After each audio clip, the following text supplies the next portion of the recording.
All right, welcome to the conjugate trick. In some of our proofs, so let's say this example here, I'm trying to prove this left side equals the right side. Well, in a lot of our proofs, we kind of get to a point and there's just nothing more we can do. You know, I look at this and I've got it down to sines and cosines on both the left side and the right side. You know, there's no fractions that I can combine with a common denominator. You know, what do? Sometimes when you get to this point where you're looking for an easy out, the conjugate is the secret to the thing. So what we're going to do, and I call it the conjugate trick. What I'm going to do is I'm going to focus, say, on the right side, and it doesn't really matter which side you pick, but I'm going to focus on the right side here. And I'm going to multiply by the conjugate of the denominator.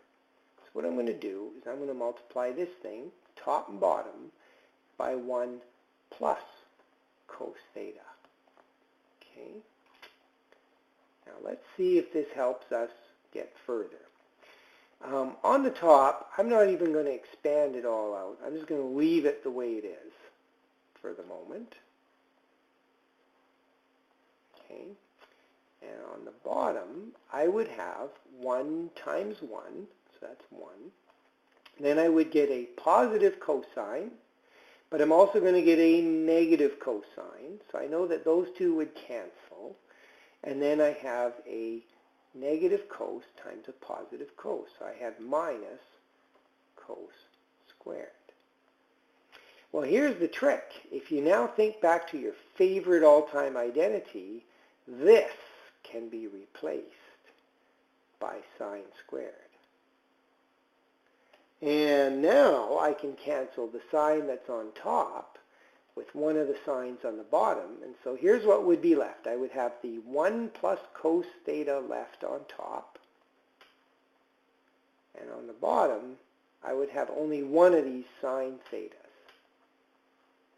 So I go, hey, isn't that the left side? And you'd be absolutely correct. We have proven it, that the left side is the same as the right side. Now that's using the conjugate, and it's an easy little trick when nothing else seems to work. So let me just write down what all of the steps are, so kind of summarize how you get through all of these proofs. Okay, so these are the steps. Okay, first thing I always do is I kind of convert to sines and cosines. Okay, try to get everything down to sines and cosines. And then step 2 is I kind of look at what I've got. Sometimes I like to combine fractions. If you have fractions on, say, the left side or something, you want to put them together, build a common denominator, combine the fractions. Okay, and then, well, maybe there's no fractions, so maybe I'll get rid of complex fractions. Okay, so I like to get rid of those, cleans it up a little bit. Get rid of any complex fractions.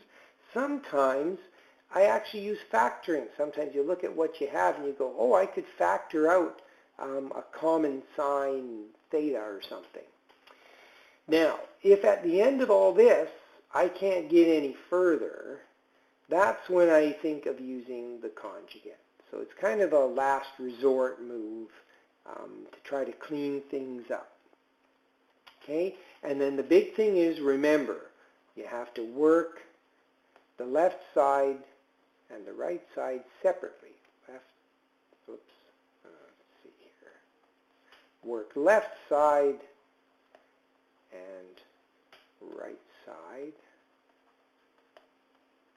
separately.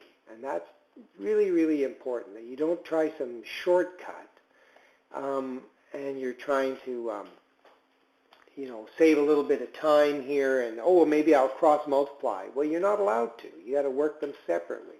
Okay? All right. Well, I think that's where I'm going to stop. We'll talk to you in a little while.